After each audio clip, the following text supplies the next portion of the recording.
Night of July 27, 1943. Hamburg. The clock strikes midnight. The city lies still under a calm summer sky until the ground begins to tremble. Across the North Sea, massive four-engine bombers thunder toward their target. They are Lancasters, the Royal Air Force's strategic giants, each carrying bombs unlike anything the world had ever seen. Below, civilians gaze upward as the night is torn open by flares, turning darkness into daylight. Then come the first cookies, 4,000-pound blockbusters, blasting roofs and shattering windows, clearing the way for hundreds of thousands of incendiaries that follow. In seconds, whole neighborhoods ignite. The Germans had never witnessed such devastation. Within minutes, a firestorm is born, winds howling over 120 miles per hour, sucking people and debris into the inferno. Flames consume houses, streets, entire districts. Hamburg, the industrial heart of northern Germany, burns and the nation reels in shock. This is no longer a raid. It is total aerial warfare. And at its heart is the Lancaster, delivering cities into the fire. The Lancaster, with its long fuselage, broad wings, and 4 roaring Merlin engines, was not just a bomber. It was the machine designed to turn entire cities into rubble. Unlike the Halifax or Stirling, the Lancaster had a continuous bomb bay, unobstructed. This gave it the unique ability to carry blockbusters, the 4,000-pound cookies that could blow the roofs off entire streets. As the war escalated, it carried even more. 8,000 and 12,000-pound monsters, and later the Tall Boy and the Grand Slam, the largest bombs ever built at that time. But the real terror lay in the combination. The blockbusters tore houses open, and then came hundreds of thousands of incendiaries. Wood, cloth, coal, oil, everything ignited at once. This was the recipe for a firestorm. Leading them were the Pathfinders, elite crews dropping flares and target indicators, guiding the rest of the force.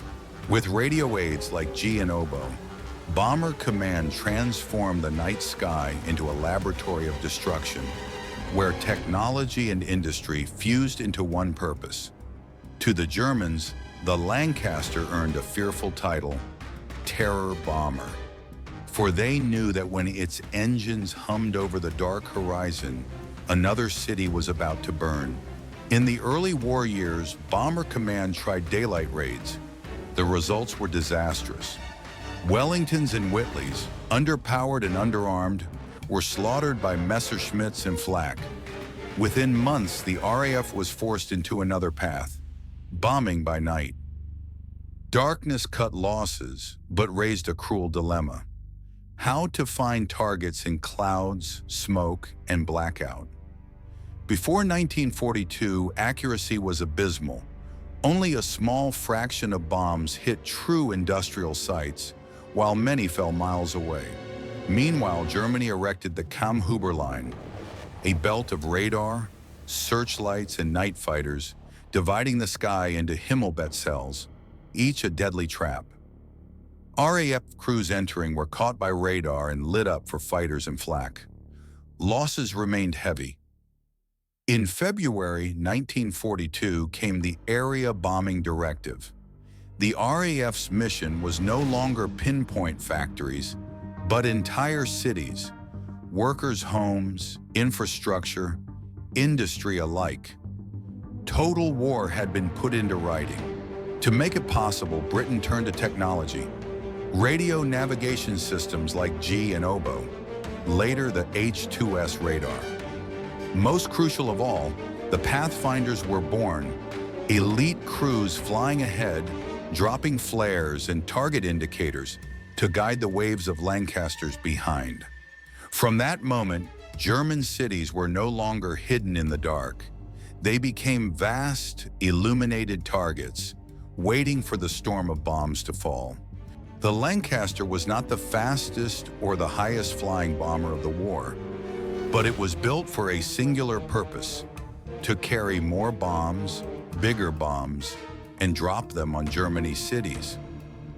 Measuring nearly 21 meters in length with a 31-meter wingspan, it mounted 4 Rolls-Royce Merlin engines, each producing over 1,460 horsepower.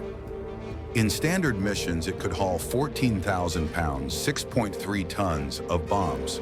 With a range of over 2,600 kilometers and a service ceiling of about 24,500 feet, the Lancaster could reach any target from the Ruhr to Berlin. Its defining feature was its continuous, unobstructed bomb bay. While contemporaries like the Halifax or Stirling were hampered by design and limited to smaller payloads, only the Lancaster could lift the 4,000-pound cookies, and later the 12,000-pound tall boy, and even the 22,000-pound Grand Slam. This was an unmatched advantage, making it the true heavy hitter of the RAF. In contrast, the American B-17 Flying Fortress embodied a different philosophy: daylight raids, precision bombing, tight box formations, and heavy defensive armament. The Lancaster traded much of that defensive firepower for payload, relying instead on the cover of night. If the B-17 was a symbol of precision, the Lancaster became the engine of area bombing. In the hands of Bomber Command, the Lancaster was not just an aircraft. It was an airborne factory of destruction, optimized to set entire cities ablaze. Night of July 27th to the morning of July 28th, 1943. 787 RAF bombers, including 353 Lancasters, lifted off from bases in England. Their target, Hamburg, the industrial heart of northern Germany. As they approached, the Pathfinders marked the city with red and green flares, turning the night into a blazing map. Then came the first 4,000-pound cookies. Exploding with such force, they ripped roofs from houses and shattered windows, preparing the way for hundreds of thousands of incendiaries to rain into the exposed interiors. Within minutes, entire streets were burning. Flames spread from house to house, merging into a single inferno. Then the unimaginable happened. A firestorm was born. Winds of over 120 miles per hour sucked oxygen into the blaze, dragging people off their feet, pulling them straight into the flames. Temperatures soared to nearly 800 degrees Celsius. Asphalt streets melted into rivers of tar. One survivor recalled, "We ran into the shelters, but the air outside was so hot that fire poured down the stairwells. People collapsed from lack of oxygen. Children died from the heat before the bombs even struck." By the time the Lancasters turned for home, Hamburg was a field of ashes. In a single night, more than 40,000 people were dead, most of them civilians, women, and children. 2/3 of the city's homes were destroyed. The German military was stunned, and Armaments Minister Albert Speer later admitted, "Had the British repeated Hamburg a few more times, our war industry would have collapsed completely." For the Lancaster crews, it was the triumph of technology and firepower. For those on the ground, it was a night in hell, when an entire city burned within hours. At dawn on July 28, 1943, Hamburg was no longer a city. It was a charred wasteland. More than 40,000 people had died in a single night, most of them civilians, their bodies blackened and piled in heaps. Some 180,000 others were left homeless. The proud industrial hub of northern Germany had been turned into a graveyard. The physical devastation was staggering. Shipyards, chemical plants, oil depots, rail lines, all crippled.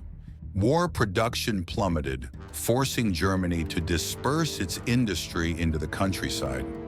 But the psychological blow was even greater. Survivors spoke of utter hopelessness, of realizing there was no shelter left that could protect them. News of the Firestorm night swept across Germany, spreading fear. Many believed that if such raids struck Berlin, Munich, or Frankfurt, the war would not end with battles, but with the collapse of national morale. Albert Speer, Minister of Armaments, later wrote, "Hamburg instilled in us the deepest terror. Had such raids been repeated across several cities, our war industry would have collapsed." For Britain, the raid was proof of the area bombing strategy.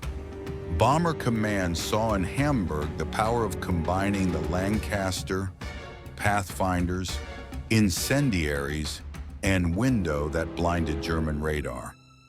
They hailed it as their greatest success to date, yet Hamburg also posed a haunting question. Could military success ever justify the catastrophic toll on civilians? Debate would rage, but one fact remained undeniable. Hamburg marked a turning point, the first time a modern city was annihilated entirely by the power of aerial bombing. Hamburg was not just a bombing raid, it was a turning point, heralding a new age of modern war, where entire cities could be erased in a single night. Militarily, Operation Gomorrah proved the full power of area bombing. The combination of the Lancaster, Pathfinders, incendiaries, and the new window deception overwhelmed the Himmelbett defense system. From then on, Bomber Command believed it had found the formula to break German industry, burn the centers of production, and spread fear on a massive scale. The psychological impact was immeasurable. Germans realized for the first time that any city could become Hamburg. The fear drove millions to evacuate, disrupted the home front, and forced the dispersal of industry, an inefficiency that Albert Speer himself admitted weakened Germany's war machine. Yet Hamburg also ignited a moral debate that has never ended. Did killing tens of thousands of civilians truly shorten the war? Or did it cross the line between strategy and senseless destruction? To RAF commanders, Hamburg was proof of British technology and industrial might. To many historians since, it was a crime legalized by war. The lesson is stark. In the age of industrial warfare, weapons target not only armies, but entire societies. Hamburg became the symbol of the modern city's fragility, and the warning that war would never again be confined to the battlefield. Hamburg, 1943, a city consumed in fire. That night's inferno was not only the tragedy of tens of thousands of civilians, but also the stark reminder that modern war had broken free of the battlefield. The Lancaster, the RAF's heavy bomber, proved the might of technology, industry, and strategy. Yet it left behind an unsettling question. Is there any limit to total war when entire cities become targets? These are the stories of history we cannot forget. For behind every casualty figure, every bomb dropped, lies human fate and lessons that still echo today. If you wish to continue uncovering the untold chapters, the weapons, and the people who shaped the 20th century, join us at Oblivion Archive. Here, the past is never silent. It still burns, reminding us of the cost of war